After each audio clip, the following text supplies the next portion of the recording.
दोस्तों, school management एक बहुत इंपॉर्टेंट चैप्टर है आने वाले एग्जामिनेशंस के लिए, खास करके बीपीएससी जो हेडमास्टर हेड टीचर की वैकेंसी लाने जा रही है। साथ ही सीटेट का एग्जाम होने वाला है, यूपी टेट का एग्जाम होने वाला है। इन सब के लिए एक मोस्ट इंपॉर्टेंट चैप्टर है दोस्तों school management. Headmaster head teacher की वैकेंसी आने वाली है, उस पर बात करें तो उसका तो एक विशेष चैप्टर ही है स्कूल मैनेजमेंट।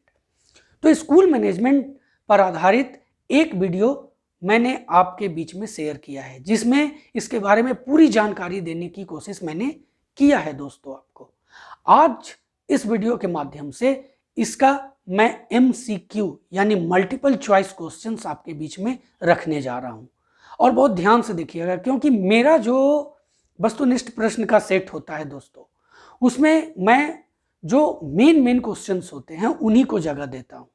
सिंपल क्वेश्चंस को मैं इसलिए नहीं रखता कि उसकी जानकारी तो आपको होगी ही, इसीलिए मैं जो सेट आपके बीच में लाता हूं। और ऐसा नहीं है कि स्कूल मैनेजमेंट पर ये पहला सेट होगा, इसके बाद भी आपके लिए मैं सेट लाता रहूंगा।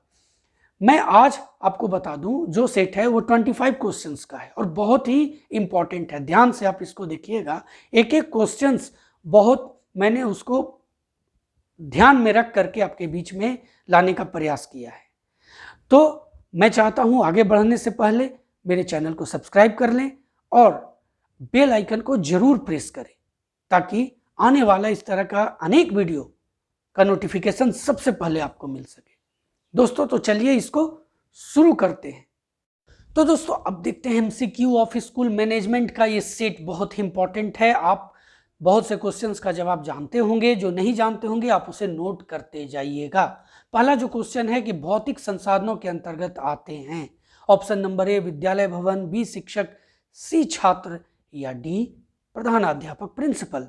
तो मैं बता दूं इसका जो सही आंसर है दोस्तों ऑप्शन नंबर A होगा, विद्यालय भवन।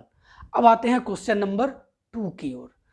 प्रधानाध्यापक विद्यालय के आंतरिक एवं बाह्य प्रशासन के मध्य एक कड़ी है, यह किसका कथन है?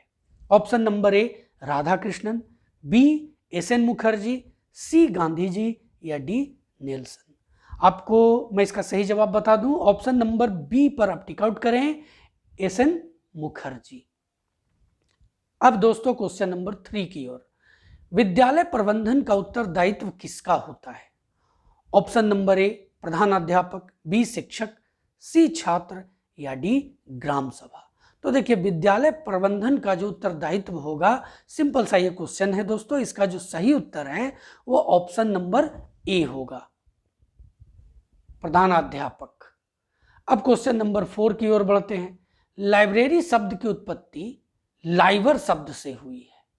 ध्यान दीजिएगा, लाइब्रेरी शब्द की उत्पत्ति लाइवर शब्द से हुई है। यह किस भाषा का शब्द है? अब विद्यालय के अंदर तो लाइब्रेरी होता है ना, तो इससे तो क्वेश्चंस बनते हैं। तो इसका जो सही आंसर है दोस्तों वो है ऑप्शन नंबर C लैटिन। अब आते हैं क्वेश्चन नंबर 5 की ओर। संस्थागत योजना निर्माण राष्ट्र विकास में मील का पत्थर है तथा राष्ट्र की प्रगति का भविष्यगत द्योतक है। दोस्तों, यह कथन किसका है? तो इसका ऑप्शन यहां पर 4 है। AB Buch, professor SK Dubey, RS Dreber या D जेम्स लुंडे। तो इसका जो सही जवाब है दोस्तों वो ऑप्शन नंबर B है, professor SK Dubey. Question number 6 कहता है कि आदर्श प्रधानाध्यापक का प्रशासकीय कर्तव्य क्या है? ऑप्शन नंबर A साधन पूर्ति, B विद्यालय का बजट, C समय कार्यकारिणी या D इनमें से सभी। तो दोस्तों, जो ABC है ना, ये तीनों एक आदर्श प्रधानाध्यापक के प्रशासकीय कर्तव्य है, इसलिए इसका सही जवाब होगा option number D। 7 question number है दोस्तों कि समय सारणी की आवश्यकता किस कारण से है? अब ये स्कूल का ही नहीं बल्कि हर जगह पर एक समय सारणी होती है, तो किस कारण से है? तो देखिए, ऑप्शन नंबर A है कार्य में नियमितता, निरीक्षण की सुविधा, C नियोजित शिक्षण संभव, जो आप नियोजित कर लेते हैं कि ये हमें पढ़ाना है वो संभव हो पाता है, और D ये उपरोक्त सभी, यानी A B C तीनों। तो इसका भी आंसर दोस्तों उपरोक्त सभी ही होगा। अब यहाँ पर देख रहे हैं कि उपरोक्त सभी मैं आपके बीच में रख रहा हूँ, तो ऐसा नहीं है, इसके बारे में पूरी जानकारी हासिल करना उद्देश्य है। तो इसका सही जवाब ऑप्शन नंबर डी होगा, उपरोक्त सभी। क्वेश्चन नंबर 8 है, सर्व शिक्षा अभियान में प्राथमिक शिक्षकों को किस पर सतत प्रशिक्षण दिया जाता है? ऑप्शन है यहाँ पर 4 दोस्तों, शिक्षा पद्धति, बाल मनोविज्ञान, सी शिक्षा या डी उपरोक्त सभी।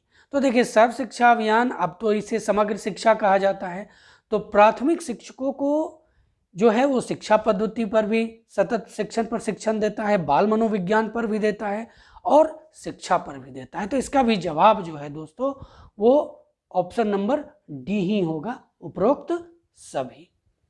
अब आते हैं क्वेश्चन नंबर 9 की ओर। तो ये कहता है कि शैक्षिक प्रबंधन सूचना तंत्र का संबंध किससे है? तो इसमें है ऑप्शन नंबर ए समग्र शिक्षा अभियान, बी, मैं यहाँ पर इसे समग्र शिक्षा अभियान लिख दिया हूँ, सर्व शिक्षा अभियान जैसे अगर अब पहले से आप जान रहे हैं तो वह ऑप्शन समग्र शिक्षा अभियान भी अगर रहे, सर्व शिक्षा अभियान भी रहे तो सेम चीज होगा उस ऑप्शन के अनुसार। तो माध्यमिक शिक्षा, सी उच्च शिक्षा या डी उपरोक्त में से कोई नहीं। तो इसका सही उत्तर तो बहुत सिंपल है, इसका सही जवाब है दोस्तों ऑप्शन नंबर ए समग्र शिक्षा अभियान। अब आते हैं क्वेश्चन नंबर 10 की तरफ। तो इसमें है कि ब्लॉक स्तर पर प्रभावी संचार तंत्र विकसित करना उद्देश्य है। ऑप्शन नंबर ए माध्यमिक शिक्षा का, बी शैक्षिक प्रबंधन सूचना तंत्र का, सी उच्च शिक्षा का या सभी का। तो यहाँ भी देखिए सभी का है, यहाँ पर हड़बड़ाना नहीं है। इसका जो सही आंसर है वो ऑप्शन नंबर बी होगा दोस्तों, शैक्षिक प्रबंधन सूचना तंत्र का, ये इसका सही आंसर होगा। क्वेश्चन नंबर 11 पर बात करते हैं, मुफ्त एवं अनिवार्य शिक्षा अधिनियम को राष्ट्रपति द्वारा मंजूरी कब दी गई थी? इसमें 4 ऑप्शन है दोस्तों, ये मंथ वाइज है। ऑप्शन नंबर ए मई 2008, बी अगस्त 2009, सी मई 2010 या डी मार्च 2011। तो इसका जो सही आंसर है वो होगा ऑप्शन नंबर बी अगस्त 2009। अब है क्वेश्चन नंबर 12। इसमें एक बहुत ही इंपॉर्टेंट चैप्टर क्वेश्चन ये भी है दोस्तों, भारत में स्काउट गाइड संघ का संरक्षक कौन होता है? ए राष्ट्रपति, बी प्रधानमंत्री, सी गृह मंत्री या डी रक्षा मंत्री। कंफ्यूजन वाला क्वेश्चन है, कंफ्यूजन नहीं रखना है और इसका सही जवाब सीधे हमें कौन सा लगा देना है? ए राष्ट्रपति। अब नेक्स्ट क्वेश्चन की ओर बढ़ते हैं, आदर्श विद्यालय योजना कब शुरू की गई थी? तो देखिए इसका ऑप्शन भी 4 है, 2001-2, 2003-4, 2007-8 या 2008-9। तो इसका जो सही जवाब है वो ऑप्शन नंबर डी है, 2008-9 में दोस्तों इसकी शुरुआत की गई थी। जो आज आदर्श विद्यालय का मुहर लगता है किसी विद्यालय का, उसके कार्य क्षमता को देख के, उसकी व्यवस्था को देख करके, वो इसकी शुरुआत 2008-9 में शुरू हुई। अब आते हैं क्वेश्चन नंबर 14 की ओर। तो राष्ट्रीय पोषाहार कार्यक्रम का क्रियान्वयन करने वाली संस्था कौन है? ध्यान दीजिएगा, यहाँ पर 4 संस्था, 3 ही संस्था है दोस्तों, चौथा में तो सभी मैंने ऑप्शन दिया है। तो ये है प्रारंभिक शिक्षा निदेशालय, बी पंचायती राज निदेशालय, डी साक्षरता एवं सतत शिक्षा निदेशालय या डी इनमें से सभी। तो इनमें से सभी नहीं होगा, इसका जो सही ऑप्शन होगा वो ऑप्शन नंबर बी पंचायती राज निदेशालय। अब क्वेश्चन नंबर 15 की ओर बढ़ते हैं,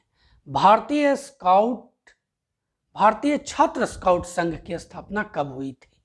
option number A 1911, B option number B जो है वो 1920, सी 1915 और डी 1922। तो इसका जो सही आंसर है वो ऑप्शन नंबर सी होगा, 1915। क्वेश्चन नंबर 16 की बात करते हैं, पाठ सहगामी क्रियाओं के समय विभाग चक्र में क्या शामिल नहीं है? ऑप्शन ए बालचर, बी समाज सेवा, सी एनएसएस या डी गृह कार्य।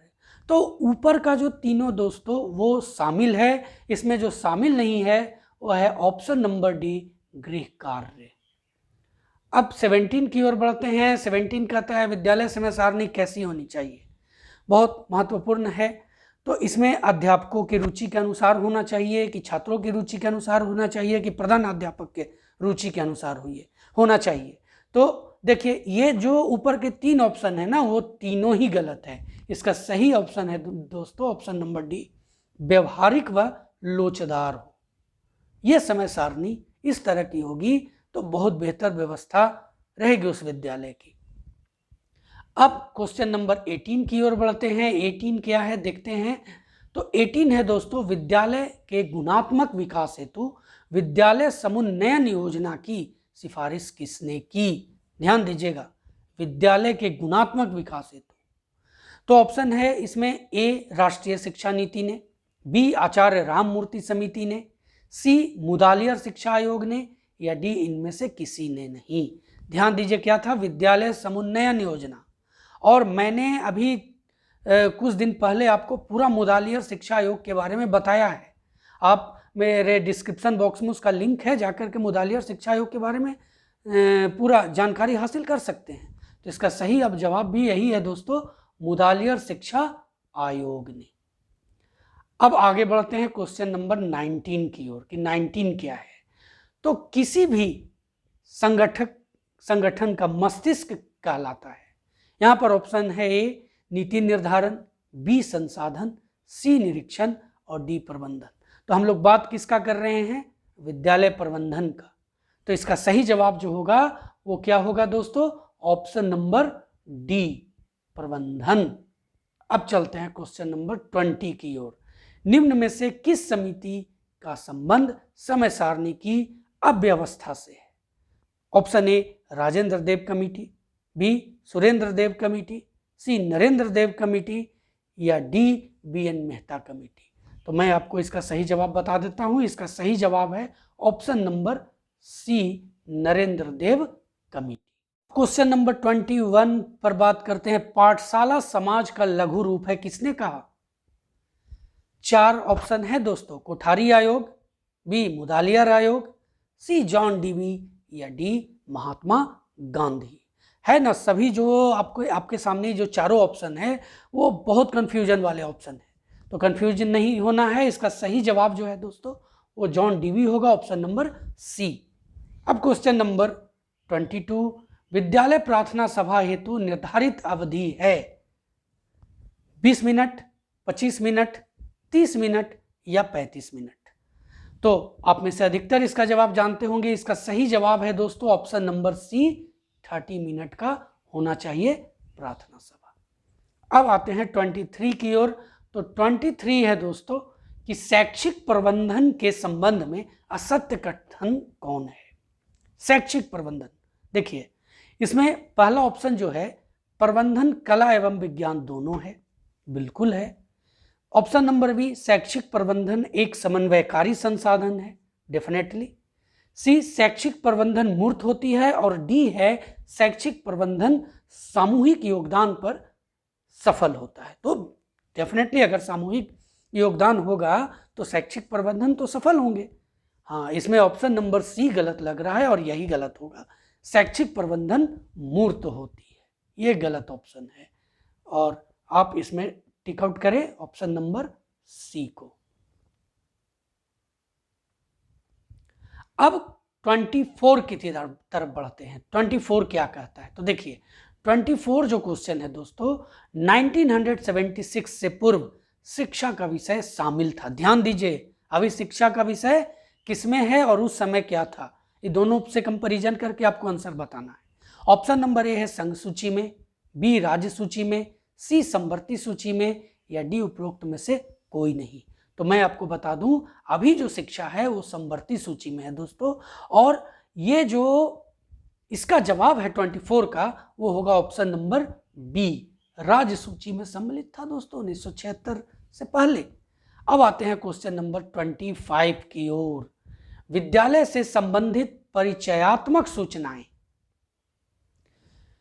विद्यालय योजना के किस खंड में प्रस्तुत की जाती है ना, इंपॉर्टेंट। ऑप्शन ए है प्रथम खंड में, बी द्वितीय खंड में, सी तृतीय खंड में, या डी मूल्यांकन में। तो इसका जो सही जवाब है दोस्तों, मैं आपको तुरंत बता देता हूं, इसका सही जवाब है ऑप्शन नंबर ए, प्रथम खंड में। ऑप्शन नंबर ए, प्रथम खंड में।